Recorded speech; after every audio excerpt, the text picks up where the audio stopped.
Your company gives you a phone, but does this mean the device is safe from high-tech raiders? No one investigates like News 4. And just because you might not pay for it doesn't mean that you have free reign. And the consequences can come back to haunt you, especially if you went into risky territory. News 4's Joe Arena has tonight's special assignment. It happens every day.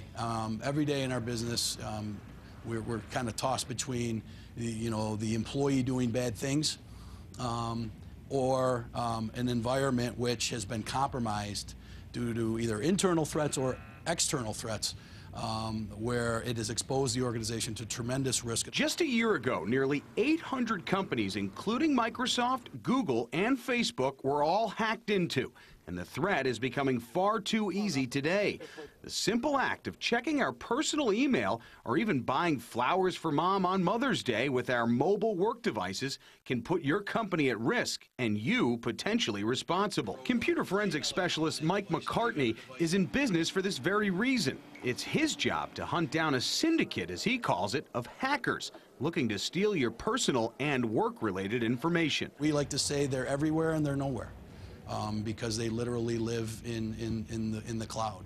So it's frustrating in my years of former law enforcement to try to bring these people to justice. Now, companies like this one I'm standing in are paid to monitor all types of industries' IT activities with servers like these.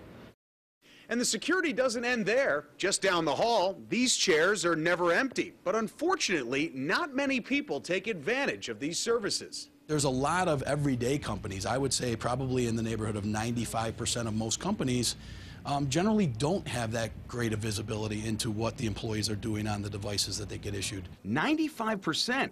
And if that number isn't alarming, this might be. According to international authorities, 80% of crime committed online around the world is now connected to organized gangs operating across borders. And the cost is more than that of cocaine, heroin, and marijuana trafficking put together. They are literally organized crime syndicates. And different organized crime syndicates operate within different factions, and so one group goes out and tries to hack just the names and social security numbers and addresses. Another group goes after social security numbers and other things. It's a challenge, right? I think every day the threat's evolving. John Walp is the Corporate Information Security Officer for M&T Bank. And in the wake of companies like Charles Schwab and Wells Fargo being compromised, John says the threat landscape has changed, along with the growth of the internet and those who are looking for a payoff by stealing information. And John says the mobile threat, while still fairly new, is a big concern for the company he's in charge of protecting. More and more banks are adopting mobile applications, so as with any new technology, fraud will follow it. And it's John's job to make sure the bank's 5,000 employees are prepared to spot a cyber scam.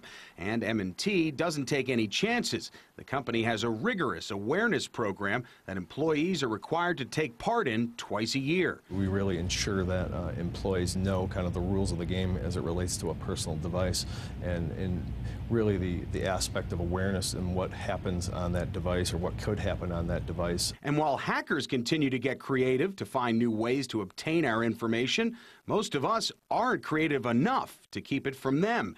A recent study shows that the most common password used is the word, you guessed it, password, or ABC123.